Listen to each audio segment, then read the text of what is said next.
یہ انٹرنیٹ پہ کسی نے سوال کیا ہے کہ بعض اخوانی ذہن کے لوگ، اخوانی ذہن کا مطلب ہے جماعت اسلامی ٹائپ کے جو لوگ ہوتے ہیں، کیونکہ اخوان المسلمین عرب میں یہی جماعت اسلامی جیسی دینی سیاسی جماعت ہے جو مولانا مودودی اور اس قسم کے لوگ، حسن البنا وغیرہ، ان کے افکار پہ چلتی. تو بعض اخوانی ذہن کے لوگ اس حدیث کو نقل کرتے ہیں جس کے الفاظ کچھ اس طرح ہے کہ ظالم حکمران کے سامنے حق بات کہنا بڑا جہاد ہے. اس کی تھوڑی سی وضاحت کریں جزاک اللہ خیرا.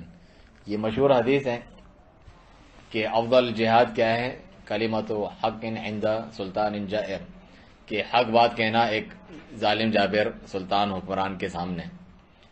اس کو بہت سارے لوگ پیش کرتے ہیں اپنے گمراہ کن تفسیر کے ساتھ، جس کی وجہ سے یہ سیاسی دینی جماعتیں بناتے ہیں، دھرنے اور احتجاج کی کالے دیتے ہیں حکمران کے خلاف، ممبروں پہ کھڑے ہو کے ان کو کافر تک کہہ رہے ہوتے ہیں یا ان کے خلاف لوگوں کو ورگلاتے ہیں، بھڑکاتے ہیں، جو کہ گمراہ فرقے، خارجی، تکفیری، اس قسم کے لوگوں کا وتیرہ اور کام ہے.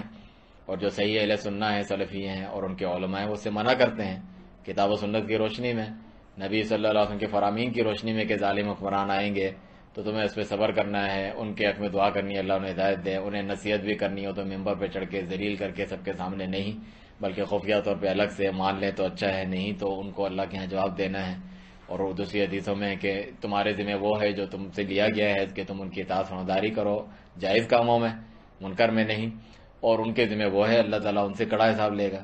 اپنا حق جو ہے وہ اللہ تعالیٰ سے مانگو. صحابہ کرام کو کہا جو اپنی جانیں دینے والے مہاجرین انصار، ان کو کہا تمہارے ساتھ جو ہے حق تلفی کی جائے گی، حق نہیں دیا جائے گا تمہارے ساتھ، اور جو ہے امتیازی سلوک ہوگا. اس صورت میں صحابہ نے بھی عرض کی کیا تلوار لے کے نکل جائیں، کیا ان کے خلاف ہم نکلیں سڑکوں پر، ان کے خلاف بولیں؟ نہیں، اس سے منع کیا، صبر کرو یہاں تک کہ مجھے حوض کوثر پہ ملو، یعنی ساری زندگی صبر کرو، ان کا حق انہیں دو. اور ہمیں بھی پتہ ہے کہ انسان کے آزمائش بھی ہوتی ہے، اس طرح صحابہ کرام کے دور میں تھا. اس کے علاوہ ہمارے کون سے اچھے اعمال ہیں، جیسے انسان ہوتے ہیں اسی طرح سزا کے طور پہ، جس طرح مختلف سزاؤں کی یہاں پہ شکل ذکر کی، سزا کی شکل یہ بھی تو ذکر کی، یہ نہیں کہ آسمان سے کوئی کڑک عذاب آ جائے اور جو ہے بجلی گرے یا زلزلہ آ جائے ختم ہو جاؤ. مختلف صورتیں یہاں پہ ذکر کی کہ اللہ کی لعنت، یہاں آپس میں جو ہے اللہ کی آیاتوں کو بدلنے جیسے فتنے میں، فرقہ واریت میں تم مبتلا ہو گئے، آپس میں لڑنے لگے، یہ مختلف عذاب کی شکلیں. اسی طرح ظالم حکمران کا تم پر مسلط ہو جانا، یہ اللہ کی طرف سے آزمائش عذاب ہے تمہارے اوپر، یعنی تم اچھے ہو جاؤ، سدھر جاؤ. یہ کیسے ہو سکتا ہے کہ سارے لوگ نیک ہیں، اچھے ہیں، صحیح عقیدہ ہے اور اللہ تعالیٰ ان کے اوپر ایسا مسلط کرتے؟ ایسا نہیں ہے. تو ایک وجہ یہ ہے. اور یہ جو حدیث ہے اس کا غلط مفہوم میں نے بتا دیا جو یہ لوگ بیان کرتے ہیں، اور پھر اس کو لے کے بڑے فخر سے سینہ تان کے جو چاہتے ہیں میڈیا کے ذریعے، مختلف ذرائع کے ذریعے ممبر پہ چڑھ کے مسجدوں کو اپنے سیاسی جو ہے اکھاڑا بنا رکھا ہوتا ہے، سیاسی سرگرمیوں کے، اس کے چہل پہل اور جو کچھ ہو رہا ہے، بدلتے ہوئے حالات ملک کے، اس پہ تبصرہ کرنا، بکواسیں کرنا، لوگوں کو ان کے دینی احکام نہیں پتا، عقائد نہیں پتا، انہی چیزوں میں نوجوانوں کی توانائیاں کھپاتے ہیں، اس میں لگاتے ہیں اور یہ حدیث جو ہے اپنی مرضی کی بیان کرتے ہیں. تو جو سلفی ہوتے ہیں، سلف صالحین کے طریقے پہ چلنے والے، ابھی میں نے ذکر کیا کہ اتنے فرقے یہود نصارہ میں بن گئے تھے، اس میں سے نجات پانے والا کون تھا؟ نبی صلی اللہ علیہ وسلم صحابہ کے طریقے پر چلنے والے، وہ بچیں گے. تو قرآن کی آیت ہے یا نبی صلی اللہ علیہ وسلم کا فرمان ہے، اس کی ہم اپنی مرضی کی تشریح کریں گے موجودہ دور کے اعتبار سے، فلاں دور کے اعتبار سے، فلاں مفکر یا جماعت کے اعتبار سے. یہاں صحابہ کرام رضی اللہ عنہم اور ان کے طریقے پر چلنے والے جو لوگ ہیں، جنہوں نے ڈائریکٹ براہ راست رسول اللہ صلی اللہ علیہ وسلم سے یہ چیز ہم تک نقل کی، سیکھا، اس پر عمل بھی سیکھا کہ کس طرح کرنا ہے. دونوں چیزیں ہوتی ہیں نا، عمل اور علم دونوں کے ذریعے سے بنا دیا جاتا ہے.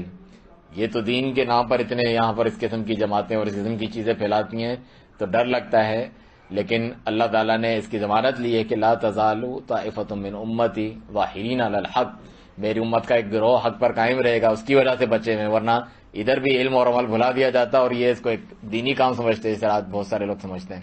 عید میلاد النبی نہیں مناتا، کیوں نہیں مناتا؟ نبی صلی اللہ علیہ وسلم سے پیار نہیں ہے، یہ تو دینی کام ہے. اسے پتہ ہی نہیں ہے کہ 40 سال سے پہلے اس کے ابو جی کو نہیں پتا تھا یہ جو یہاں پر نکلتے تھے باہر سڑکوں پہ جلسے جلوس. اسی طرح دین قائم کرنا، شریعت نفاذ نام ہی یہ ہنگاموں کا ہے، اور یہ بینر اٹھانا اور ٹائر جلانا اور یہ ہڑتال کی کال دینا وغیرہ. تو یہ بھی اگر گزرتا جائے گا اور یہ گروہ موجود نہ ہوگا حق بات کہنے والا، جو بہت سارے لوگ جانتے ہوئے بھی نہیں کہتے، جو زیادہ عذاب کے مستحق ہیں، آپ نے سنی، تو جو ہے یہ ختم ہوتا جائے گا اور اس میں کمی آتی جائے گی قرب قیامت ہوتے ہوتے. تو اللہ کا فضل اور احسان ہے کہ ایسا گروہ ہمیشہ قائم رہے گا، جس طرح یہود نصارہ میں بھی ذکر کیا الا قلیلا منہم، بعض ان کے باقی بھی تھے حق پر جو چلتے تھے. جو نبی صلی اللہ علیہ وسلم پر بھی ایمان لے کر آئے، پچھلی کتابوں پر بھی ایمان لے کر آئے، تو وہ نبیوں کے پیروکار ہوتے ہیں۔ تو اس کی یہ باطل تفسیر ہے یہ جو لوگ کرتے ہیں۔ اس کی صحیح جو تفسیر ہے صحابہ کرام نے اس پر عمل کر کے دکھایا ہوگا نا، انہوں نے یہ کیا تھا، یعنی جو ظالم حکمران آ جاتے تھے یا ان کے وزراء آ جاتے تھے، گورنر آ جاتے تھے، حجاج بن یوسف، اس کے سامنے کھڑے ہو کے جو اس کے خلاف بات کرتے تھے یا اس کے پیٹھ پیچھے نہیں، انس بن مالک ہوں، عبداللہ بن عمر ہوں رضی اللہ عنہما، وہ یہی حدیث ذکر کرتے ہیں اور چپ خاموش رہنے کا ذکر کرتے ہیں، صبر کرنے کا ذکر کرتے ہیں، اس طریقے کی وہ کام کرتے تھے، ان کو نصیحت کرتے ہیں، ان سے اس قسم کے لوگوں کا جو ہے پیٹ میں مروڑ ہونے لگتے ہیں، تم نے کہاں ان سے بات کی ہے، ان کے خلاف بات کی ہے اور عدل و انصاف کی تحریکیں نہیں چلائی ہیں ان کے خلاف۔ حالانکہ اسامہ بن زید رضی اللہ عنہ سے کہا گیا کہ آپ جا کے بات نہیں کرتے، اتنے ہنگامہ ہو رہا ہے، عثمان رضی اللہ عنہ جو ہے وہاں پہ معصور کر دیا ہے، بلوائی آ گئے، ہنگامہ ہو رہا ہے، خارجی نکل آئے ہیں، ملک میں جو ہے انارکی پھیل گئی ہے، دنگا فساد ہے۔ انہوں نے کہا کہ تو بیوقوف ہے، تو چاہتا ہے کہ جو کچھ میں بات کروں اس چیز کے تعلق سے سنت کے مطابق تجھے بھی سناتا پھروں۔ ان کی تو چاہت ہے کہ ہم جو کہیں وہ سنی جائے تاکہ ہم بڑے دلیر کہلائیں، ہمارے ووٹ ملے، ہماری طرف لوگ آئیں کہ اس نے تو لتاڑ دیا، اس نے پرواہ ہی نہیں کی قرآن کی، ایسی کی تیسی کر دی۔ اس کو بڑا جو ہے جوشیلا خطیب وغیرہ سمجھتے ہیں، اس کو بڑے سننے کے لیے لوگ آتے ہیں کہ یہ تو کسی کی پرواہ نہیں کرتا، حالانکہ وہ جاہل ہے، وہ سنت کے مخالف کام کر رہے ہیں۔ صحابہ ادھر ہی روک دیتے تھے۔ ابو الدرداء رضی اللہ عنہ، یہ صحابی سے روایت ہے کہ ادھر کھڑے ہو کے، ایک گورنر تھے اس وقت کے، اس کے سامنے انہوں نے ریشمی لباس پہنا تھا جو کہ سنت میں منع ہے، نبی صلی اللہ علیہ وسلم نے منع کیا ہے۔ اس نے کہا ہمارے امیر کو دیکھو فاسقوں والا لباس پہنا ہے، تو انہوں نے کہا اس کو خاموش، وہاں جھاڑ دیا اس کو سختی سے، خاموش رہے۔ اور پھر آپ نے وہی والی مشہور روایت کی کہ پہلا منافقت کا جو پہلا بیج ہے کسی کے اندر کب سے شروع ہوتا ہے کہ وہ اپنے جو سلطان حکمران ہے اس کے اوپر تان کرے۔ اول نفاق المرء طعنه فی امامہ، کہ اپنے حکمران کے اوپر تان تشنی جب وہ شروع کرتا ہے اس کا نفاق شروع ہو جاتا ہے۔ کیونکہ اخلاص تو یہ ہے نا، جس طرح صحیح بخاری مسلم کی حدیث ہے کہ میں نے جس کی وید کی ہے اور اپنے دل کا پھل اسے دیا، اس کا لفظ استعمال ہو، یعنی اخلاص دے دیا اس کو کہ میں ایمانداری سے تمہاری اطاعت فرماداری کروں گا، اللہ کی اطاعت میں، اس کی نافرمانی میں نہیں۔ تو یہ خیانت ہے کہ جو ہے آپ اس کے ساتھ اس کی خیر خواہی نہیں چاہ رہے، آپ اس کو ذلیل و رسوا کر رہے ہیں، اس کی خیانت کرنا ہے، اس کی مدد نہیں کر رہے ہیں نیکی کاموں میں، اور برائی پر اس کو ابھار رہے ہیں کہ عوام اور حکومت میں لڑائی جھگڑا ہو، تو آپ خائن ہیں، اس سے آپ ایمانداری والے نہیں ہیں۔ تو کہا کہ ایک مومن کا جو دل ہے، کچھ چیزیں نبی صلی اللہ علیہ وسلم نے گنوائی کہ ان میں خیانت نہیں کرتا، ان میں سے یہ بھی ہے کہ مسلمان کی جو عوام ہے، ان کی جماعت ہے، اس کو لازم پکڑنا، اس کا جو ہے اس میں پھوٹ نہ ڈالنا، ان کا شیرازہ نہیں بکھیرنا، اور حکمران کی خیر خواہی چاہنا، اس کی اطاعت کرنا، خیر خواہی چاہنا، ان کو آپس میں نہ لڑوانا، اس کے خلاف نہ بھڑکانا۔ ایک مومن کا دل اس میں غل نہیں کرتا، یعنی اس میں خیانت نہیں کرتا، تو اس میں شامل ہے۔ خیانت میں یہ بھی ہے ایک اور حدیث ہے بخاری مسلم کی کہ وہ اس بددیانتی سے کسی کی بیعت کرتا ہے، یعنی اپنا حکمران اس کو مانتا ہے کہ اگر مجھے اس سے کوئی مفاد ملے دنیا کا تو اوکے ہیں، سب صحیح ہے، اچھا ہے، خوش ہے، اگر نہ ملے تو لم یفی، اس کی وفا نہیں کرتا، اس کے ساتھ جو عہد کیا ہے، اس کی جو بیعت کی ہے، یعنی مفاد پرست جو ٹولہ ہے۔ ہمارے ہاں تو دین، سیاست اور ووٹ اور جمہوریت، الیکشن، صاحب نام ہی اسی کا ہے کہ یہ جب تک آپ کا اور ان کا مفاد برابر رہے تب چلیں گے، ورنہ ان کو اٹھا کے پھینکو، ہمیں کیا دیا ہے تم نے۔ جبکہ اسلام جو ہے اس جو ہے دنگے فساد کو اور اس چیز کو پسند نہیں کرتا، اس کو ایک دینی ذمہ داری قرار دیتا ہے تاکہ ملک میں امن و امان کی جو صورتحال ہے وہ باقی رہے۔ فسق و فجور اور اس کے اپنے گناہ، نافرمانی، کوتاہی کے باوجود جو ہے لوگوں کا معاملہ چلتا رہے، ورنہ اس کے جو برعکس ہے، جو لوگ پوری تاریخ میں خروج کرتے رہے ہیں، اس کا نتیجہ آپ دیکھ سکتے ہیں کہ عام جو زندگی کے حالات چلتے جا رہے تھے، اس کی برائی کے باوجود بھی وہ انسانوں کے معطل ہو جاتے ہیں، تباہ ہو جاتے ہیں، عزتیں لٹتی ہیں، مال لٹتا ہے، سب تباہ و برباد ہو جاتے ہیں۔ کتنے ایسے ممالک ہیں جنہوں نے یہ کام کیا اور دینی غیرت کے نام پر ان کے مولویوں نے ان کو ابھارا بھی، اسی قسم کی جو ہے حدیثیں غلط مفہوم بیان کر کے وہ تباہ ہے، وہ برباد ہو گئے، وہ کھنڈرات بن گئے۔ کل تک جو ہے وہ اتنے ترقی یافتہ سب کچھ تھی، سڑکیں تھیں، عمارتیں تھیں، وہ سب اب جو ہے کھنڈرات کا منظر پیش کرتے ہیں۔ بچے یتیم ہو گئے، عورتیں بیواہیں ہو گئیں، اس سے فائدہ کیا ہوا؟ نقصان ہوا اسلام کو۔ پوری تاریخ میں اس قسم کی حرکتیں کرنے والوں سے نقصان ہی ہوا ہے، جبکہ نام ہمیشہ پہلے دور سے بھی خارجی اس کو دینی غیرت کا نام دیتے ہیں، بڑے جو ہے معاشرے میں عدل و انصاف لے کر آنے کا نام دیتے ہیں، اور جو ہے ہم احتساب کر رہے ہیں اور مال کی لوٹ کھسوٹ کو ہم صحیح کریں گے، اس میں جو ہے عدل و انصاف کے ساتھ تقسیم ہونی چاہیے۔ یہ ان کے مشہور نعروں میں سے ہیں۔ جب ہی جو پہلا خارجی تھا، سب سے پہلا خارجی، صحیح بخاری مسلم کی جو روایات ہیں، ذوالخویسرہ التمیمی جو تھا، اس نے نبی صلی اللہ علیہ وسلم تک پر اعتراض کر دیا. ان کے عدل و انصاف سے وہ راضی نہیں تو باقیوں کے ہمارے جیسے گرے پٹے جو حکمران ہیں وغیرہ دین سے دور، ان سے کیسے راضی ہو سکتے ہیں یہ لوگ. اس نے جب نبی صلی اللہ علیہ وسلم مختلف قبائل کے جو بڑوں میں تقسیم کر رہے تھے حکمت کے تحت اللہ کے حکم سے، اس کو عدل کہتے ہیں جو میں کہہ رہا ہوں نا کہ حکمت دیکھ کے کس کو کتنا ملنا ہے کس کو کتنا نہیں. اس نے دیکھا ان کو زیادہ دیا جا رہا ہے، پرانے جو ہیں ان کو نہیں دیا جا رہا، تو کہا اعدل یا محمد، اے محمد بدتمیزی سے بھی کہ جو ہے عدل کریں، آپ عدل نہیں کر رہے. جبکہ یہاں اس طریقے سے کہنا منع ہے جس طرح قرآن میں ذکر ہے کہ تمہارے اعمال برباد ہو جائیں. رسول کو اس طرح کیوں پکارتے ہو جس طرح سے وہ پکارتے ہیں؟ تو اعدل یا محمد، اے محمد صلی اللہ علیہ وسلم آپ عدل انصاف کریں، آپ نہیں کر رہے. تو آپ نے کہا تیری بربادی ہو، میرے پاس صبح شام جو ہے آسمان سے وحی آتی ہے، جبرائیل آتے ہیں، میں انصاف نہیں کروں گا تو کون کرے گا؟ میں تو سب سے زیادہ عدل انصاف کرنے والا ہوں. پھر کہا کہ اسی کی پوچھ سے ایسے لوگ نکلیں گے جو آج تک نکلتے آ رہے ہیں، یہاں تک کہ آخری دجال کے ساتھ نکلیں گے. اس حدیث کا صحیح مفہوم یہ ہے جس پر صحابہ نے عمل کیا.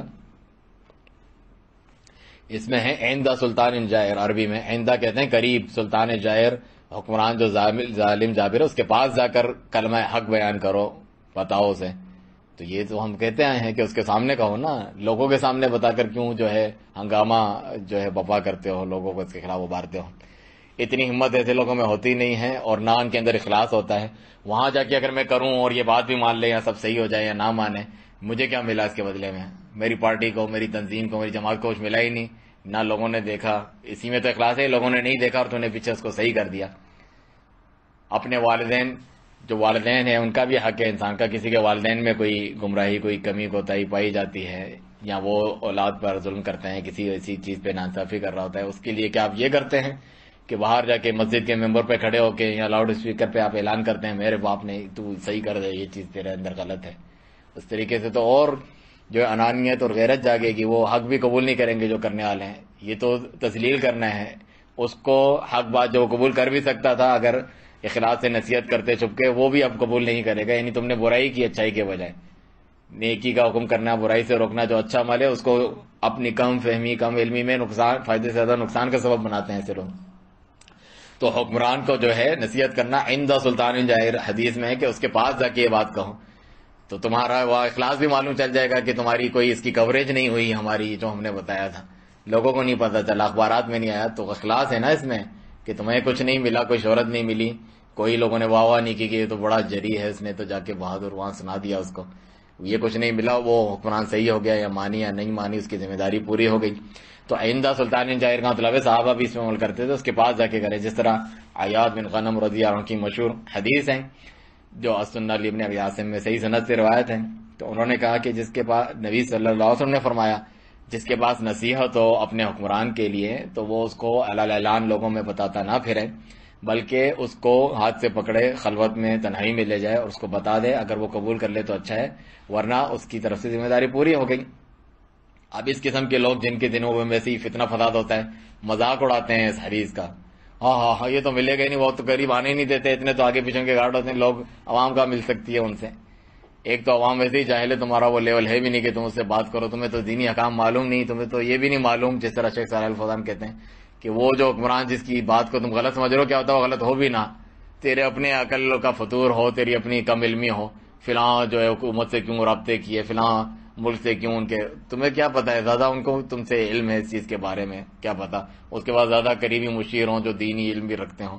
وہ تم جو ہے ریڈی چلا رہے اس کو بھی اعتراض ہے، میں جا کے بتاؤں گا اس نے یہ کیوں کیا ہے، اس کو یہ کرنا چاہیے تھا، اس سے دوستی، امریکہ سے دوستی نہیں کرنی چاہیے، فلانا کرنا چاہیے تھا. تو اس قسم کے لوگ بھی ہوتے ہیں اس لیول کے. تو اخلاص یہ ہے کہ وہ جو حدیث ہے کہ آپ اس کو تنہائی میں لے جائیں، نہیں ملتا جس کا یہ مذاق کر رہے ہیں کہ حکمران آنے نہیں دیتا. تو شیخ ابن باز رحمہ اللہ فرماتے ہیں جدید ذرائع موجود ہیں، فون کے ذریعے آپ بات کر سکتے ہیں، اس کا جو قریبی اس کے بعد آتا جاتا ہے اس کے ذریعے سے بات کر سکتے ہیں. اپنی سڑک بنوانے اور جو ہے گٹر صحیح کروانے کے لیے سٹیزن پورٹل اور فلانا وہاں پر تو کرتے رہتے ہیں. اس نصیحت اور خیر خواہی کے لیے بھی آپ رابطے کر سکتے ہیں، اپنے دنیاوی لالچ مفاد کے لیے کرتے ہیں، لیکن اس کی خیر خواہیاں، اس کے نصیحت اصلاح کے لیے کوئی رابطے بہانے بناتے ہیں کہ ہم رابطہ نہیں کر سکتے. اگر نہیں کر سکتے تو آپ کی ذمہ داری بھی نہیں ہے. بعض سلف کا قول بھی ہے جو میں نے ترجمہ کیا تھا کچھ عرصے پہلے کہ اگر تو اس تک پہنچ سکتا ہے، بلکہ ایک حدیث میں بھی ہے الجحیمان والی حدیث مشہور ہے صحیح بخاری مسلم کی، کہ تو پہنچ سکتا ہے تو اسے بتا دے نہیں پہنچ سکتا تو بات ختم. صحیح ہے, بیٹھ کے پھر چلاتا نہ رہے پیچھے. نہیں پہنچ سکتا تو نہیں پہنچ سکتا تو اس تک. اگر پہنچ سکتا ہے تو بات پہنچا. اس صحابی نے یہ کہا کہ اگر وہ قبول کر لے تو اس سے تو بہتر ہے, نہیں قبول کرے تو کہا کہ وہ حکومتی اور ریاستی معاملات کو تجھ سے زیادہ بہتر جانتا ہے. انہوں نے یہ کہا اس حدیث میں. اس میں تو یہ الفاظ ہیں. تو شیخ ابن باز رحمہ اللہ فرماتے ہیں خط کے ذریعے, فیکس کے ذریعے, مختلف اب تو انٹرنیٹ اور فلانا ان کے ذریعے پہنچا سکتے ہیں. یہ نہیں کہ سوشل میڈیا پہ بیٹھ کے اس کو ذلیل کرو, اس کے خلاف لوگوں کو بھڑکاؤ اور وہاں پر پوسٹ کرو, بتاؤ کہ ہم اس کے ذریعے سے اس کو پیغام پہنچا رہے ہیں. اس میں تو جو ہے کوئی وہ خفیہ نہ رہا, پرائیویسی نہ رہی جس طریقے سے پہنچانا تھا, جس کے اندر اخلاص تھا, جو سنت سے تم سے مطلوب ہے. تو اس حدیث میں واضح ہے کہ عند سلطان جائر, حکمران کے قریب جا کر حق بیان کریں. آپ اس کے کمرے میں گئے ہیں, اس کے بعد جا کے بیٹھے وہاں پر بیان کریں, وہ تو ہم نے منع نہیں کیا. کسی کو کانوں کان خبر بھی نہ ہو. یہ تھوڑی ہے کہ آپ باہر کھڑے ہو کے بول رہے ہیں اور کہیں کہ میں نے حکمران کے تک میری بات پہنچ جائے گی وغیرہ. یہ طریقہ نہیں ہے. یہ تو گمراہ لوگوں کا طریقہ ہے جو میں نے مثالیں دیں, خوارج اور ان کی پیروی کرنے والوں کا. عبداللہ بن سبا یہودی نے آ کے یہی تو پہلا جو ہے گمراہی اور سازش رچائی تھی اس نے مسلمانوں کے اندر کہ عیب بیان کرو, یہ اپنوں کو نوازتے ہیں, فلانا ہے, اقربا پروری, عثمان رضی اللہ عنہ کے خلاف مجلسوں میں بیٹھ کے بات کرو, ان کے سامنے نہیں, ادھر ادھر بات پھیلاؤ. آخری نتیجہ کیا ہوا؟ انہیں شہید کر دیا گیا. اتنے برے نتائج ہوتے ہیں. علی رضی اللہ عنہ کو شہید کر دیا گیا, صحابہ کو. یہ آخری نتائج ہوتے ہیں ان چیزوں کے. تو پھر موجودہ دور تو اس سے بھی زیادہ جو دین میں کم علمی اور کم علمی کا دور ہے, اس میں کتنے برے نتائج ہوں گے جو ہمارے سامنے ہیں. تو اس حدیث کا جو ہے غلط مفہوم بیان کیا جاتا ہے. اس کا صحیح مفہوم دیگر احادیث کو جمع کر کے, آیات کو جمع کر کے ہم نے آپ کے سامنے بتا دیا, اور سلف صالحین صحابہ کرام نے اس کے اوپر کیسے عمل کیا. تو یہ جتنے بھی اعتراض, شبہات وغیرہ, چاہے وہ کسی بھی چیز کے متعلق ہوں, توحید, ایمان, شرک, بدعت وغیرہ, یا اس قسم کے جو گمراہ خوارج فکر والے مختلف جماعتیں یا دوسری چیزیں بیان کرتی ہیں, ان سب کا ایک آسان حل ہے, ایک آسان فارمولا ہے جو بار بار ہم ذکر کرتے ہیں کہ ان کو اس پہ پکڑ لیں. کوئی آیت لائے ہیں, کوئی حدیث لائے ہیں, تو آپ کہیں ہم جو ہے سلف صالحین صحابہ کے طریقے کے مطابق ہم اس کو سمجھتے ہیں, کیونکہ اللہ تعالیٰ نے ہمیں اس کا حکم دیا ہے, اپنی طرف سے نہیں. تو ان کا تو فہم نہیں ہے, انہوں نے تو یہ نہیں کیا جس حدیث کو یہ دلیل بنا کے جو تم ابھی حرکت کر رہے ہو اور کہہ رہے ہو کہ ہم صحیح کر رہے ہیں. ان کے پاس یہ ساری چیزیں موجود تھی, پھر بھی انہوں نے نہیں کیا, کیونکہ وہ سنت کو صحیح سمجھتے تھے کہ اس کا یہ مطلب نہیں ہے جو تم لوگوں کے ذہن میں ڈال رہے ہو اور باور کرا رہے ہو. یہ اس چیز میں شامل ہے جو ابھی آپ نے آیت میں آپ نے پڑھا کہ جو ہے وہ جو کلمات ہوتے ہیں اللہ کے, اس کے مواضع, اس کی جو جگہ ہوتی ہے اس سے ہٹاتے ہیں, اس کی تعویلات کرتے ہیں, اس کے غلط معنی بیان کرتے ہیں. یحرفون الکلمہ عن مواضعہ, کہ جو کلام ہے اللہ کا یا اس کے رسول صلی اللہ علیہ وسلم کا کلام, وہ بھی اللہ کی جانب سے وحی کے ذریعے سے آیا ہے جو ہمارا عقیدہ ہے, اس کی مراد سے ہٹا کر بیان کرتے ہیں. اللہ کی یہ مراد نہیں تھی, رسول صلی اللہ علیہ وسلم کی مراد نہیں تھی, اپنی طرف سے جو ہے یہ بیان کرتے ہیں. تو اللہ سبحانہ وتعالیٰ ایسے لوگوں کو ہدایت دے اور ایسے لوگوں کے شر سے تمام امت مسلمہ کو بچا کے رکھے.